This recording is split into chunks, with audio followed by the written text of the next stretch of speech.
मैं उन सभी छोटे मोटे छोटे बड़े जितने जो भी मेरे साथी मेरे भाई उन सब से एक बात पूछना चाहता हूँ।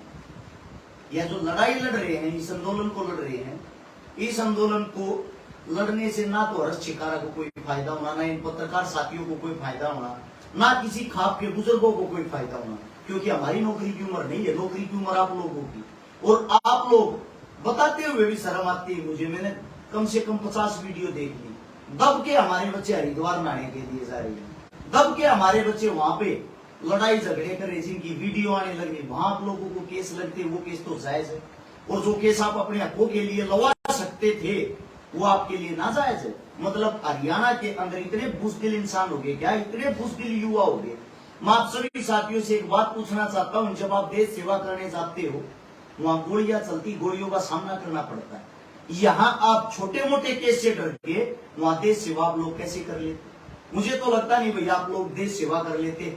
आपके बुजुर्ग जो खाप पंचायत हुई लिजवाना गांव के अंदर, आगे से पीछे तक हम देख रहे थे, सिर्फ सफेद कपड़े वाले हमारे बुजुर्ग दिखाई दे रहे थे। या हमारे नौजवानों की अगर बात करें तो नौजवान या तो पत्रकार साथी दिखाई दे रहे थे, या 10-20 जो हमारे वर्गीय भाई हैं वे साथी दिखाई दे रहे थे। यह हमारे देश का दुर्भाग्य है।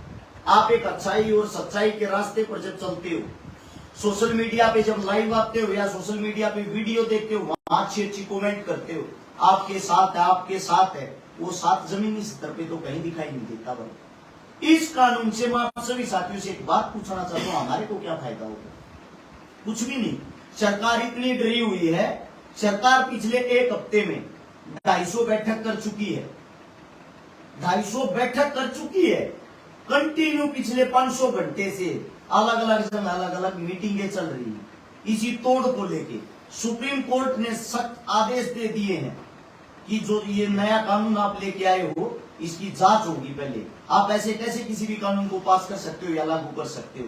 सुप्रीम कोर्ट आपके हक में, पत्रकार साथी आपके हक में, आपके बुजुर्ग आपके हक में, फिर भी आप लड़ाई नहीं लड़ रहे। ये मेरे हरियाणा का एक मुझे शर्म आती बताते हुए।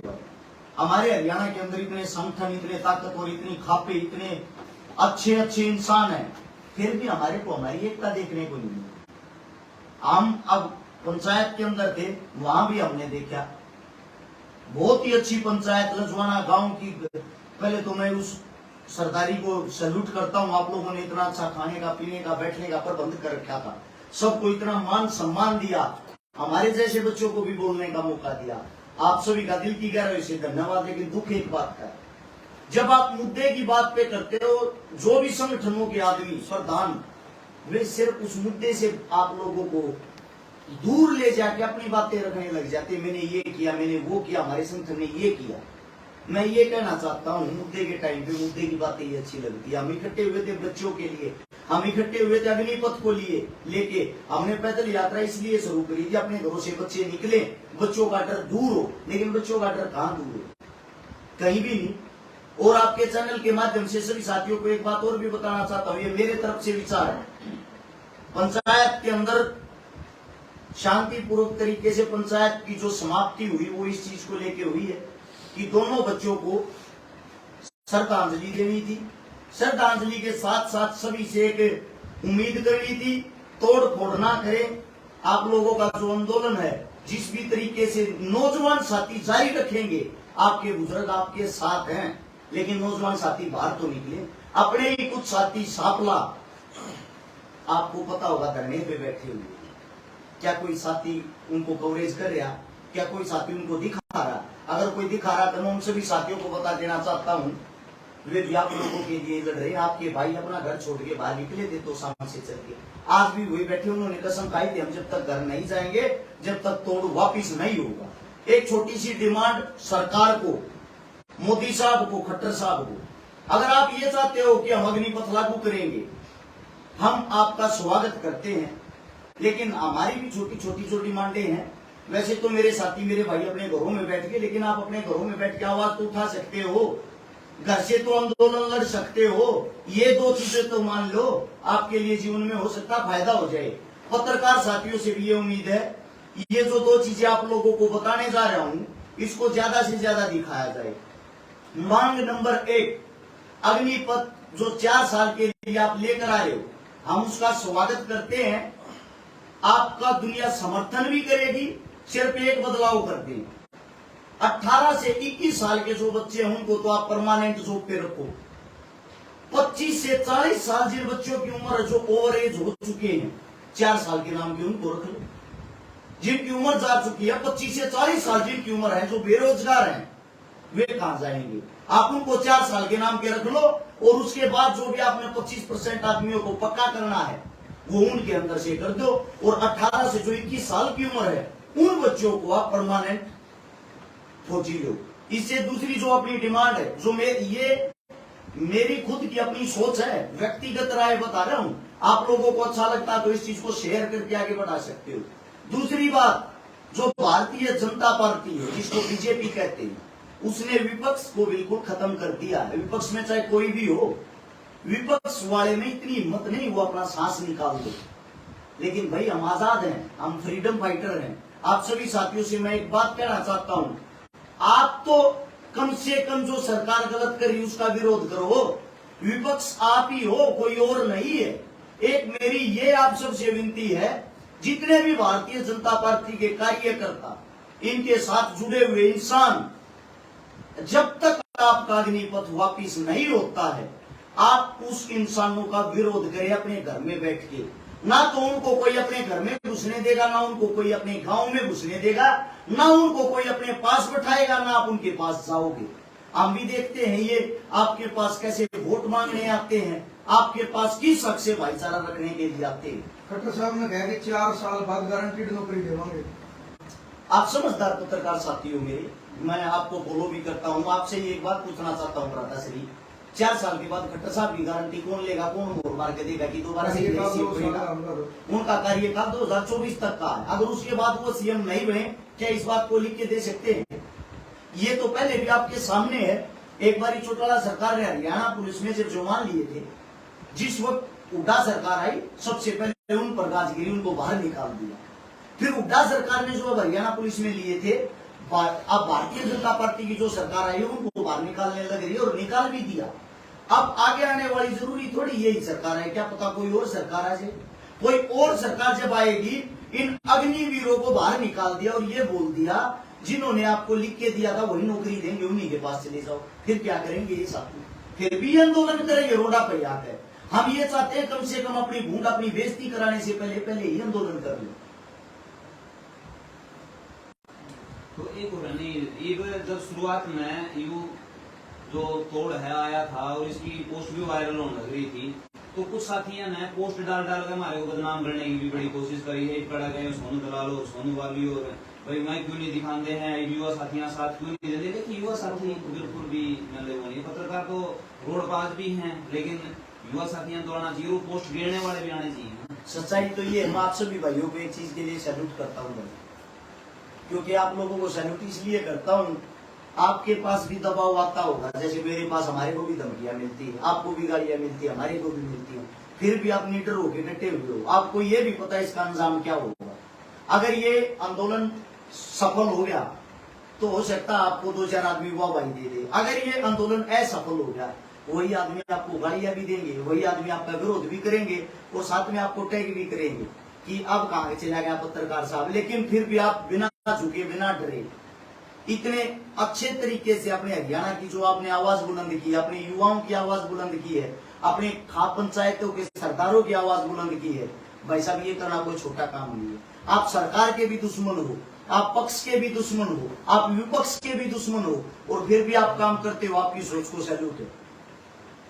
जिस तरीके से युवा आज घर न बैठे हैं, तो सरकार ने दबा दिया, सरकार ने वैकेंसी भी निकाल दी, उसका 4 महीने के अंदर अंदर ज्वाइनिंग भी हो जाएगी, तो ये लागू हो जाएगा। फिर किस तरीके का मतलब विरोध अपने आप रुकेगा अगर ज्वाइनिंग होगी? देखो बड़ी चीज ये है, आपकी बात जायज है, बच्चे फार्म भर भी रहे हैं। हम इस चीज का ये भी नहीं कहते किसी को कि हम किसी को रोकेंगे भैया फार्म ना भरो, क्योंकि नौकरियां पहले ही बहुत कम है। लेकिन मैं उन साथियों से एक बात पूछना चाहता हूँ, जिस गंद में आप कूद रहे हो, 4 साल के बाद आपको लात मार के जब बाहर निकालेंगे, उस वक्त आपके पास रास्ता क्या होगा? क्या 4 साल में जो आप कमा के लाओगे उसमें आपका जीवन पूरा हो जाएगा क्या? मैंने पहले भी बताई, आज फिर बताना चाहता हूँ। एक गौर से इस बात को सुनना, 30,000 रुपये सरकार पर मंथ आपको तनख्वाह देगी। कैसे 21,000? कैश 21,000, 9,000 रुपये कटेंगे, 10 मान लो 10 कटेंगे, 20,000 बच गए। 20,000 में कहे दलाल भाई आपको पता है 10,000 रुपये पर्सनल आदमी का खर्चा हो जाए महीने में, नौकरी लगने के बाद 10,000 का खर्चा परिवार का भी हो जाए। उसकी जेब में क्या रुपये बच्चे वे 10 जो कटल ना गए। उसने नौकरी करी 12 चौक 48 महीने, 48 महीने में उस इंसान ने रुपये कमाए 4,80,000। जब वो 4,80,000 रुपये कमाओगा तो आप क्या सोचते हो घर लेके आएगा? वो बिल्कुल नहीं लेके आएगा। क्यों नहीं लेके आएगा? क्योंकि उस टाइम पे चमचागिरी और ज्यादा बढ़ जाएगी। वो सरकार की चमचागिरी करेगा, अपने नेता की चमचागिरी करेगा, अपने अफसर की। पता क्यों? उसको उन 25% वालों में पक्का होना है।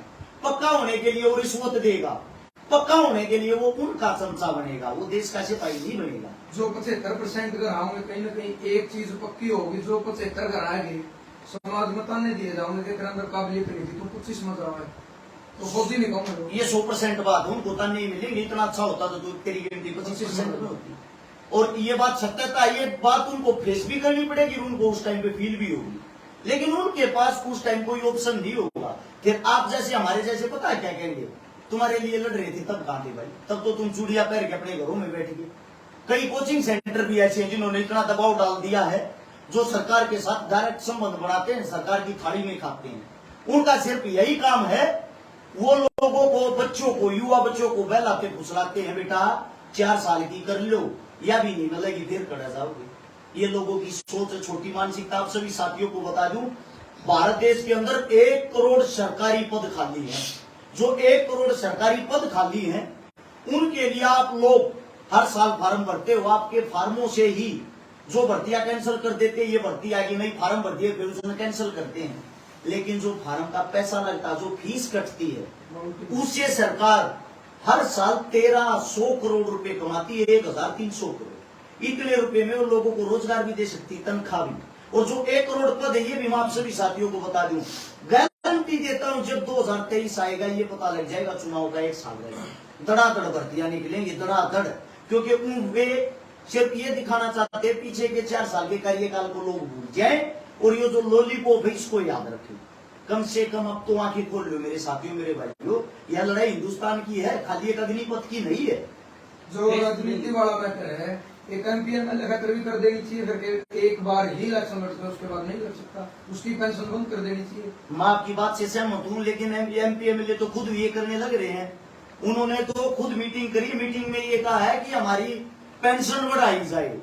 अब एक बात सोच के देखो, उनको सरकार कितनी सुविधाएं देती है। एमएलए तो एक ही बनता है, उसके परिवार का इलाज फ्री, उसके परिवार का घूमना फिरना फ्री, ट्रेन की टिकट फ्री, पायलट की टिकट फ्री, सब कुछ उनके लिए फ्री। क्यों भाई? एमएलए तो मैं बना हूं, तो मेरा जो परिवार है उसको किस लिए सुविधा है?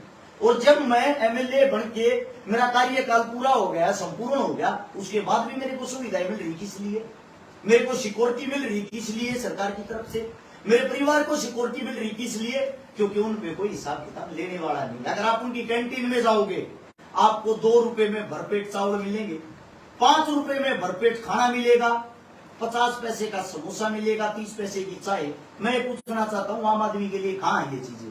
यानी जो इतनी बड़ी पंचायत में बैठते हैं एमपीएमएलए, उनके लिए तो इतनी सुविधाएं आम आदमी मरता जा रहा है। एमपीएमएलए की तो ज्यादा खतरा नहीं होता, लेकिन फौजी तो 24 घंटे मौत के मुंह मार रहा है। देखो भ्राता श्री, फौजी मौत के मुंह में रहते हैं, उसका कारण भी तो यही है ना, इनकी गंदी राजनीति। जैसे जैसे चुनाव आता है बॉर्डर के ऊपर, ये खुद तनाव करवा देते हैं, उस तनाव से इनका चुनाव चलता है। उस तनाव में एक गरीब परिवार के फूल जैसे बच्चे शहीद हो जाते हैं, फिर उनकी लाश पे ये रोना रोके वहां आके इनाम की घोषणा करके उस लाश को खरीद लेते हैं, वही ड्रामा करके लोगों की वोट पाते हैं। युवाओं तक की अपील करो। तो कुछ मैंने जो है फेसबुक का ऊपर है बहुत सारे जो बीजेपी के लगाओ या फिर कोई जो अपना विरोध लग रहे हैं पेरेंट्स का, वो कहा है कि भाई कि मतलब मिलन लाएगा नहीं, बैठा बीड़ी भी तो पीते फिर हैं युवा। देखो भाई, छोटी सोच के आदमी छोटी बातें करेंगे, क्योंकि उनकी सोच इतनी, इससे बाहर उनकी सोच जा नहीं सकती। बुग्गी वाली बात वो करेगा जो बुग्गी को खुद बैठ नहीं जाओगे उनके बीच में। और युवा साथियों के लिए यही संदेश है भाई, आप घर से बाहर नहीं निकल रहे, आप कहीं भी अपने लिए कुछ नहीं कर पा रहे, अरे कम से कम घर बैठकर भगवान ने आपको सोशल मीडिया दी है, भगवान ने आपको मुखबर दिया है, ये जो भाजपा पार्टी आपके घर घर पहुंच रही है, आपकी जेब में जो फोन डालते हो ना, ये फोन इन्होंने इसीलिए सस्ते करे थे आपकी जेब तक फोन पहुंच जाए। फिर इन्होंने इसीलिए फ्री नेट किया, आपकी जेब तक जो आपका भारतीय जनता पार्टी उसका प्रचार पहुंच जाए। उसका प्रचार करने के लिए आपकी जेब में फोन दे दिए। अब सोशल मीडिया पे इन लोगों ने अपना कब्जा कर लिया है। कम से कम आपके पास भी एक ऑप्शन है, उस चीज का फायदा उठाएं। आप भी अपनी आवाज, अपनी बात रख सकते हो, अपनी चीजें बुलंद कर सकते हो। अरे कम से कम इस सोशल मीडिया पे तो बोलना शुरू कर लो। आज एक हर्ष शिकारा आप लोगों को बोल के बता रहा है, मेरे साथ में बैठे 20 पत्रकार साथी मेरे को कवर कर रहे हैं। हो सकता आने वाले समय में मेरे जैसे 1000 साथी और बोलने लगे, 100% क्रांति आओगी और आपको कवर करने वाले नए 1 लाख भाई और आएंगे। तो क्रांति यहाँ से भी शुरू हो सकती है। पॉजिटिव सोच है, कम से कम घर पे बैठ के तो इस आंदोलन को आगे बढ़ा लो सभी।